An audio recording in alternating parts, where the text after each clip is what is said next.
ಅಂತ ನಾನು ಹೇಳ್ತೀನಿ.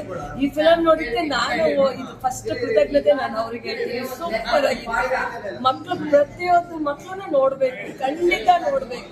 ಈಗಿನ ಮಕ್ಕಳು ಈಗಿನ ಸಿಚುವೇಶನ್ ಹೇಗಿದೆ ಅಂದ್ರೆ ಮೊಬೈಲೇ ಮುಖ್ಯ ಆಗ್ಬಿಟ್ಟಿದೆ. ಮೊಬೈಲ್ ಬಿಟ್ಟು ಜೀವನ ಇದೆ ಅನ್ನೋದನ್ನ ಖಂಡಿತ ನಾವು ನೋಡ್ಬೇಕು, ಕಲಿಬೇಕು ಮಕ್ಕಳು.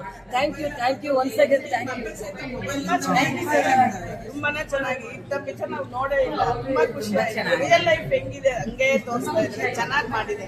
ತುಂಬಾ ಚೆನ್ನಾಗಿದೆ. ತುಂಬಾ ಚೆನ್ನಾಗಿದೆ ಸರ್. ಅದು ನೋಡ್ತಾ ಇದ್ರೆ ಕಣ್ಣಲ್ಲಿ ನೀರು ಬರುತ್ತೆ. ತುಂಬಾ ಚೆನ್ನಾಗಿದೆ. ಮಕ್ಕಳು ನೋಡ್ಬೇಕಂತ ಸ್ಟೋರಿ ಇದು. ಎಷ್ಟು ಕರ್ಕೊಂಡು ದೊಡ್ಡವರು ಮಕ್ಕಳು ಮೇಡಮ್ ಹೇಗಿದೆ ಸಿನಿಮಾ? ಚಿತ್ರದ ಬಗ್ಗೆ ಹೇಳ್ಬೇಕು ಅಂತಂದ್ರೆ ನಿಜವಾಗ್ಲೂ ಆ ಕೊರೋನಾ ಟೈಮಲ್ಲಿ ಎಷ್ಟೊಂದು ತರ ತೊಂದರೆಗಳನ್ನ ಅನುಭವಿಸಿದ್ರು. ಮತ್ತೆ ಆನ್ಲೈನ್ ಬಂದ್ಮೇಲಂತೂ ಮಕ್ಳಿಗೆ ತುಂಬಾನೇ ಕಷ್ಟ ಆಗುತ್ತೆ. ಯಾಕಂದ್ರೆ ಮೊಬೈಲ್ ಎಲ್ಲ ಅಂದ್ರೆ ಏನು ನಡೆಯೋದೇ ಇಲ್ಲ. ಈಗಿನ ಮಕ್ಕಳಿಗೆ ಮೊಬೈಲ್ ಚಿಕ್ಕ ಮಕ್ಕಳಿಂದ ಹಿಡಿದು ದೊಡ್ಡವರವರೆಗೂ ಎಲ್ಲ ಮೊಬೈಲ್ ಅಲ್ಲಿ ಆ ಒಂದು ದುರಂತ ಏನ್ ನಡೆಯುತ್ತೆ ಅನ್ನೋದನ್ನ ತುಂಬಾ ಚೆನ್ನಾಗಿ ಚಿತ್ರ ಹುಡುಗನೂ ಅಷ್ಟೇ ತುಂಬಾ ಚೆನ್ನಾಗಿ ಮಾಡಿದ್ದಾರೆ. ಸಿನಿಮಾ ತುಂಬಾ ಚೆನ್ನಾಗಿದೆ.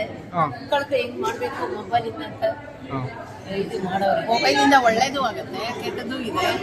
ಆದ್ರೆ ಕೆಟ್ಟದೇ ಜಾಸ್ತಿ ಅನ್ಸುತ್ತೆ ಮೊಬೈಲ್ ಇಂದ. ಫಿಲಮ್ ನೋಡಿ ತುಂಬಾ ಖುಷಿ ಆಯ್ತು. ತುಂಬಾ ಹತ್ತಿದೀವಿ ಪಾಪ ನಾವು.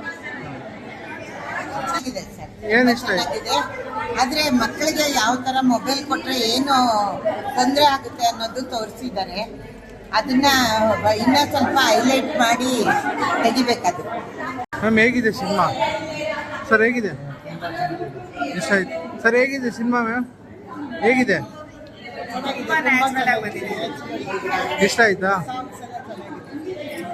ತುಂಬಾ ಚೆನ್ನಾಗಿದೆ. ಮಕ್ಕಳಿಗೆ ಒಳ್ಳೆ ಪಾಠ, ನ್ಯಾಚುರಲ್ ಆಗಿ ತೆಗೆದಿದ್ದೀರಾ. ಆಕ್ಟಿಂಗ್ ಅಂತೂ ಸೂಪರ್ ಚೆನ್ನಾಗಿದೆ. ಹೇಗಿದೆ ಸಿನಿಮಾ? ಇಷ್ಟ ಆಯ್ತಾ? ಹೇಗಿದೆ